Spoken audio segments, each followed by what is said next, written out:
What's up guys, and welcome back to another episode of the RTG Career Mode. It's episode number 49. Loads to get through today with 15 mil in the budget. Are we going to do any more transfers before the summer window shuts? And before our first game against Crystal Palace, directly before deadline day, two very interesting bids.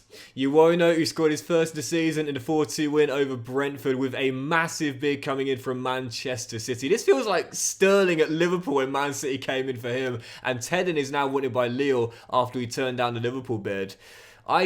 I'm gonna address both of those on deadline day. Let's play the first game of today's episode. Loads of games to squeeze in today, and our first one is back at home park as we take on Crystal Palace, now back in the Premier League. So taking on Oliver Glasner's side, newly promoted back to the top tier, looking for our first home win of the season and back-to-back wins. That is a big decision to make there on Uono and Teden. First game, Palace. Come on, the Pilgrims.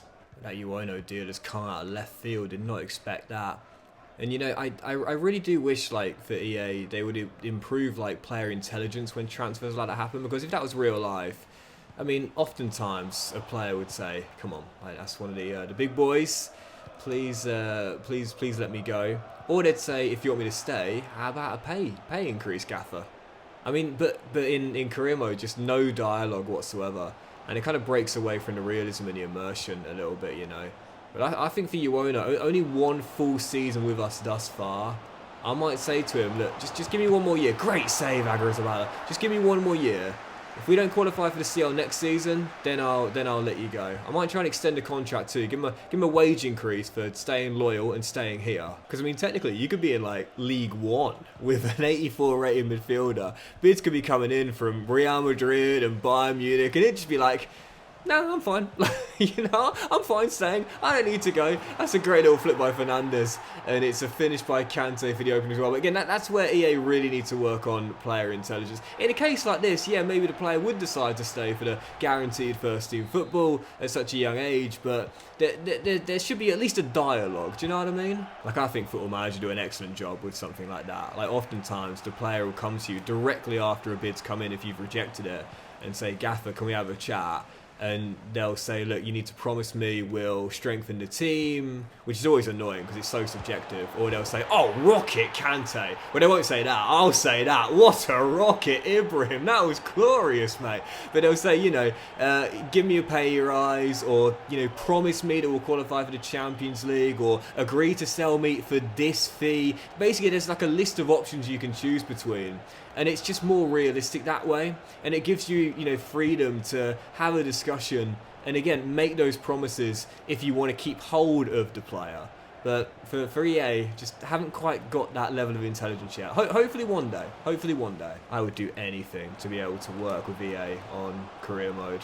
Because it's just so frustrating how, you know, the potential of this game mode, pardon the pun, has barely been scratched. I mean, we've barely scratched the surface of how good this game mode could be if it was really worked upon.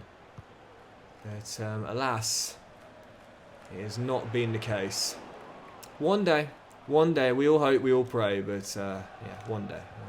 Got to be careful there as well. I don't want to throw these points away as Uono finds Fernandes acres of space. Instead of giving it back to the Indonesian, into Fernandes, into Kante. It's a great build-up and a great finish. And there is, for the first time this season, Ibrahim Kante's match ball. 3-1 Plymouth, points in the bag. Although we're not going to go and see him claim the match ball because I subbed him off. But even so, someone will get it for him, I'm sure. 100% shot to goal ratio for Kante. 5 for this season already. He's going to try and retain that golden boot this year. And Plymouth are going to try and right their wrongs this season. Missed out on the top 4 last year. We ain't letting it happen again. And so, as deadline day is indeed here, I'm going to turn down that bid for, we must have had the league phase draw. Yes, we have indeed. We'll see that in a moment. But I'm going to turn down that bid for Uono. I'm going to say to our Indonesian winger, one more year, bro. You've only had one full year of us, one more year. If we're not in the Champions League next season, I will let you go. That is my promise to you, and you can hold me to that. But as for Teden, bid from Lille, I'm not against that. But the French side need to pay me more than that. That's not enough. Not in this market. You know, he's in the prime of his career right now, 83 overall. He's still got, I think, 3 years left. And you might say, yeah, but what is about his conditioning? And I'm like, mate, I'm not Nico Harrison. I'm fine with it. Don't worry about it. You know, he's still good enough for my team. But again, in this market, in my opinion, I think he's worth around £50 million, you know. But Lille disagree. I think, again, another thing I want EA to work on, the market valuations, I think are very, very strange, to say the very, very least. I don't think Lille are going to match... Oh, yes, they are. 42.5 mil. And it looks as though he's on his way to France. But he wants the first team football. He won't get it here now. He probably will there. I'm okay with that. I didn't particularly want to sell him. My plan this year was to rotate he and Taylor as the partner for Hincapie all season long. But based on the bids he's had and the well-documented stamina issues, I guess selling for a club record fee isn't the worst decision in the world. He's off to France. We say thank you and farewell for Ted in 2.5 good years here, helping us win that Carabao Cup. And now he's off to Lyon. To be fair, compiling the money we already had, £54 million remaining now. That's plenty of money to bring in a replacement. And I've got several names on the shortlist to replace him, but the one I really want is just slightly out of my budget. Look at the stats on Zeno de Bas. This is the Belgian centre-half who's left Sporting Lisbon to join Wolves. 89 long pass, 92 short pass, and 95 ball control. When you talk about a player that is perfect for my system, it's almost like this guy was created specifically for me. Unfortunately, just can't afford him in this summer window. So what I'm going to do is leave him there at Molineux for another year and go after another Aston Villa defender. Relegated last season after leaving from Chelsea. First from the Foxes, then to Maresca's side, and now in the Championship with Aston Villa. I've got Unai Emery on speed dial right now, and once again, I'm calling him up. Wesley Fofana, never used him before. Excited to give him a go. Let's bring him in. Unai Emery knew after last season's relegation, his phone was going to be blowing up with offers for his star players, and in the end, the only person it was calling was me. First it was Hincapie, then it was Zabala, and since no one else wanted Wesley Fofana, I thought, yeah, we've got room for one more. Let's bring him in as well. So coming in on a great deal, 4-year, 90 grand a week contract. Welcome to Home Park. Can't believe I've never used him before. Wesley Fofana, yeah, 29 years old. Now, again, I don't think I've used him before. Certainly not in recent years, but again, 93 strength, good pacey player, helpful in the high line we play, and again, 83 ball control with 83 short pass, good enough passing out from the back as well. The question is, does he start in place of Taylor, or does he come off the bench? That's the only tough decision here. So with our budget dropping down to 15 mil, that will do it on deadline day. There is a bid here for Harvey Vale. Midtjylland want to take him on loan. Wouldn't be a bad idea really, as he's like a 4th choice winger here, but because we're playing Thursday night football in the Europa League, I need the squad depth here, so Vale is going to stay. And that'll do it. Very interesting summer window. All 3 of our signings coming from Villa. Teden leaving as well, but I like the team. See the top deals here. Okay, I need to check him out, my word. Okay, 2 of the blockbuster deals are regen. And Bakayoko leaves a Flecker to join Bayern for £106.2 million. You know, I said last season there's a stage in a career mode where it becomes a bit regen heavy. We're on the cusp of it. We're on the cusp of it now. But anyway, as for the Europa League phase, on Thursday night, that's the budget, Doxy boy. Well done, mate. We will be taking on Victoria Poulsen first, as we've got Chesterfield in the Carabao Cup today. Then Basel at home. They've got a great record against English teams. Torino away in Turin. Looking forward to that. Did a great career with them back in FIFA 15. Sporting Lisbon away. That's going to be a really tough tie. Lyon at home. Then there's going to be Besiktas at home. And the final 2 in January will be... Okay, we've got Ferencvaros away, the Hungarian side, and KAA Ghent away in Belgium wraps it up. That's not an easy 8 fixtures there. And I'll try and play that Victoria Poulsen game in today's episode as well. Before we get to know more big games in the league, heading into our 4th of the season so far. Fulham away at Craven Cottage, going for 3 straight wins and 10 points taken from a possible 12 in our opening 4 fixtures. Let's not stop the winning run here. Come on, the Pilgrims. Oh, this will be a tough old game. This tough old game. Can't break Fulham down and get an easy chance. We've been scoring goals left, right and centre to start this season, but in this one here, just can't get through. And as things stand, for our first game this season without a goal, you know, a draw at Craven Cottage, not the worst result in the world, but again, if you want to be a ball, touch, hold up. Oh, off the post. Champions League team, you got to turn these draws into wins. 21 minutes to do so. Yeah, we'll have that.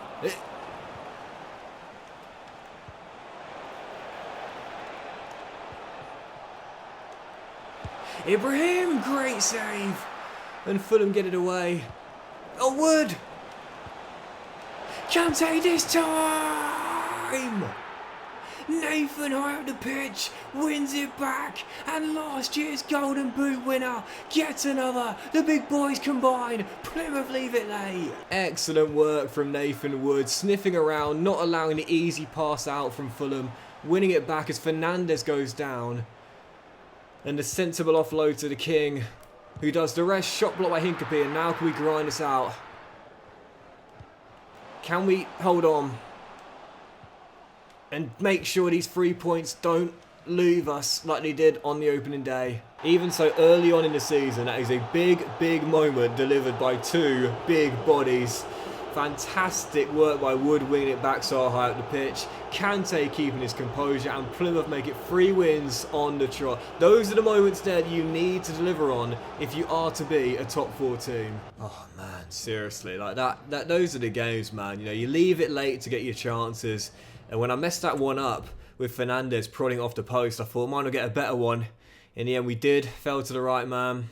Ibrahim Kante, seriously, how important is he to us? And as for the injury for Fernandes, thankfully just a bruise for Mateus, and he'll miss the Carabao Cup game against Chesterfield, but he'll be back for the following league game. Big relief there, because he is so good. Right, yeah, let's do 2 or 3 more games then. Following game, Carabao Cup, Chesterfield at home, fully rotated lineup for this, as we take on the EFL side, with hopefully progress to the next round with minimal fuss. Let's get through it quick.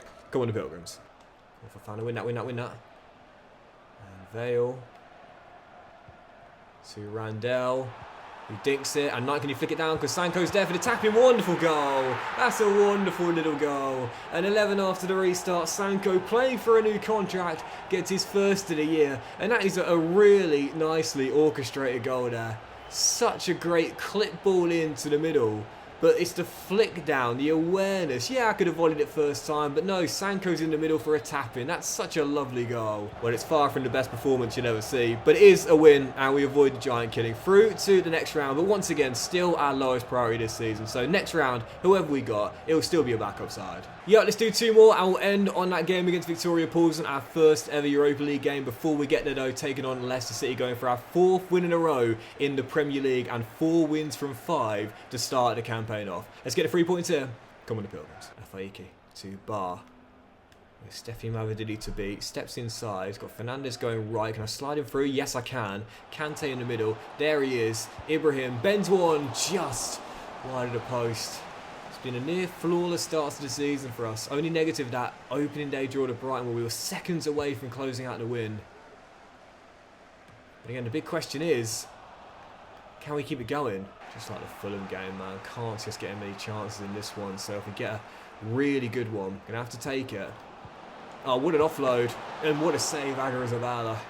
5 to play, but yet once again, if we're going to get the win, we have to work really hard for it. Oh, careful. Yeah, we'll have that Hincapie. Well, mate. Great start to the season for him. And now Uwono, down the left. Space to run into. Clips it for Fernandes. Kante in the middle. Ibrahim. There it is. Ibrahim Kante with 26 to play gives us the opener. You can always rely on the king. No, last chance. Ali McCann with the tackle. How good is he? Every team needs a man like that. I say it all the time. Does the dirty work, never complains, plays wherever you ask him to, never runs out of energy. Squad player. That is the sort of man every team needs. Stand by it till the day I die. No substitute for hard work. Let's do one more. Victoria Paulson in our first ever Europa League game, and we'll end on that. And I might even convert McCann to right back, so you'll get more game time there as a backup for Mariko, due to how overloaded we are at CM right now. Anyway, let's do that final game. It is indeed going to be Victoria Paulson, the Czech side, coming to home park for our first ever Europa League game with Plymouth. Last year in the Conference League, we went all the way to the final, only to end up heartbroken by Frankfurt and runners-up. This season, the board have targeted semi-final place. I'm targeting 2 European finals in a row. It all starts here, though. Victoria Paulson in Devon. Let's get a win on match day 1. Come on, the Pilgrims. As I mentioned before, one of the great benefits of playing in the Europa League. What a ball, Fernandes. Kante, can you keep your footwork? Yes, you can. Oh, wonderful.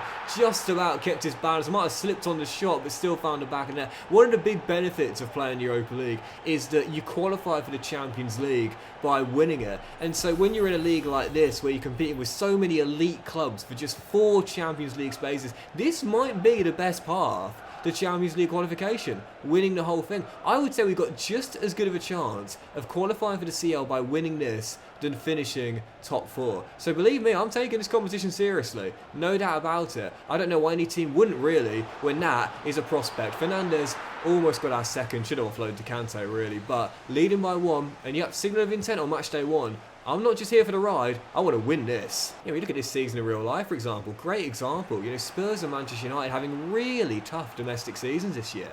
But they're both one of the favourites to win the Europa League. So, you know, they might be struggling in the Premier League, but if one of them wins the Europa League, they're back in the CL next year, you know. So it's a great chance to, oh, wood off the bar. It's a great chance to not only get a silverware in the cabinet, but also get yourself back amongst the big boys in the Champions League as well. And we started off with that intent on match day 1. Great performance. All it's missing is a second goal. It's our 4th straight win by a single goal to nil, but I don't mind one bit as the defence tightens up. 4 straight clean sheets, 6 wins in a row in all competitions, and Plymouth off to a fantastic start this year. But that'll do it for today's episode of the RTG Career, guys. So massive thank you for watching. Really hope you have enjoyed it. If you have, then please do drop a like. Much love to you all. Have a fantastic day. I'll return in the next one with episode number 50, and I'm making a thank you special for you guys as well. I can't wait to produce it, and I'll see you for it very soon. We'll have the Carabao Cup last 16 away at Selhurst Park, more games in the Premier League and in the Europa League too. Have a great day, much love, and I'll see you for the special thank you, episode number 50, very soon.